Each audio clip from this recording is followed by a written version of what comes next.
first we have Norfolk State. Coach, you want to open the comments about tonight's contest? Yep, that was a great game. Hard fought by both teams. You know, Ben Mitchell is one of the most respected coaches in this league. It was great to go up against him. You know, he's definitely been like a mentor to me, and it was a good game all around. Open the floor for questions at this time. Did you think that the game might be getting away from you in the last couple of minutes because you couldn't corral a rebound and defensive play when you needed it? I thought we were in trouble at one point, especially we were missing so many free throws, and they had some momentum. Definitely rebounding was one thing I was concerned with, but once we were able to get a couple and then get to the free throw line and make some, you know, I felt a little bit better. What was the set play for the last possession? You know, it never works when you draw it up. It never works the way you want it to. But basically, it was an overload play. Rob would get it at the top. There would be someone in the corner, and he saw an opening. He drove, and he made a tough shot. What did you see, Rob? We had that same play up earlier. They had played it, and when I saw that they were overplaying this time, I just saw a wide open lane down the middle. So just figured if I was going to drive, either I was going to go to the line and make two, or I was going to make this play. It wasn't. Once you got there, it wasn't wide open. I mean, there was a lot of contact in there, and three guys with hands around your head. I mean, how difficult was the shot? That's the type of shot Kyle makes me take every day in practice, so I'm kind of used to it now.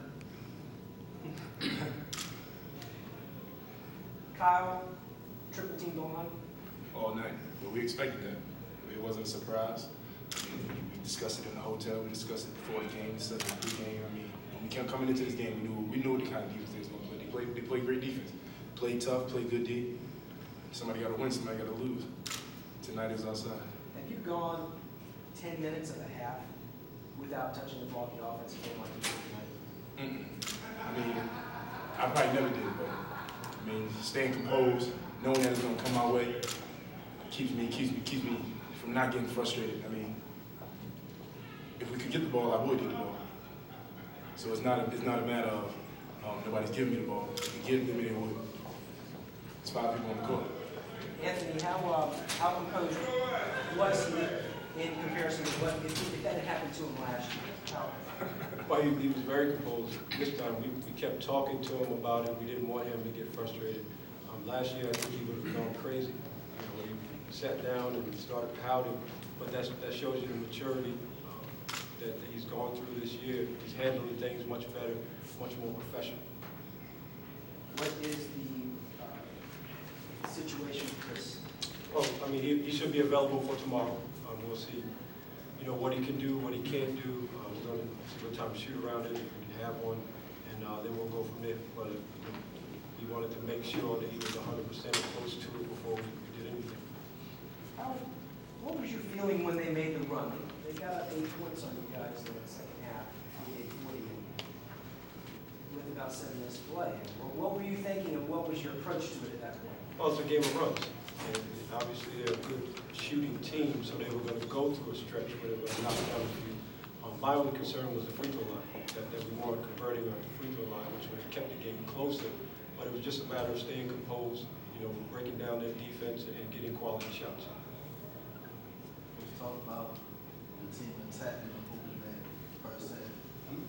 Well, there was something that we didn't do the last time we played. We settled for jump shots. I think we were 7 for 30 from the three-point line, and that's not, you know, indicative of our team.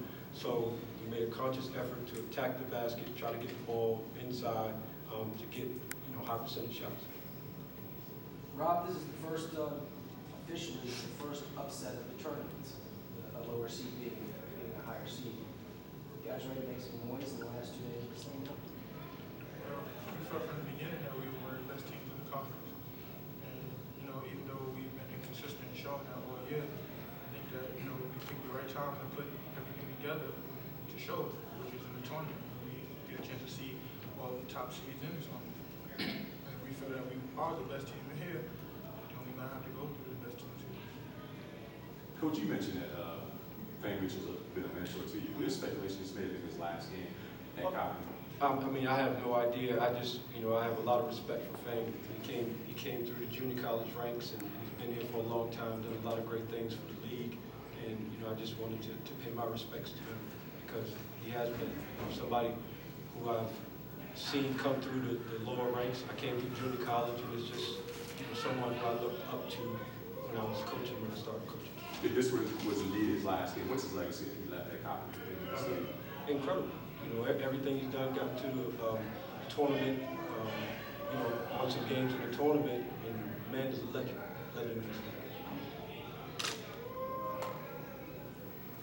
Any more questions at this point for Coach? Yeah, Kyle, obviously they were just banging you, especially the offensive end all night. How much did you need Marcos to get some rebounds of some type, whether it was at the offensive end or defensive end, just to help you out with it? At one point, it was a desperate need. I mean, they would have had a clean layup every time somebody put a body in there.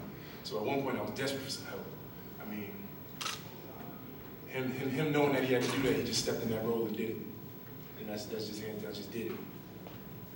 Didn't have to do too much subbing, finding out who wanted to do it. He just stepped up to the plate and did it, and that was that. Any more questions at this point? Thank you, gentlemen, very much.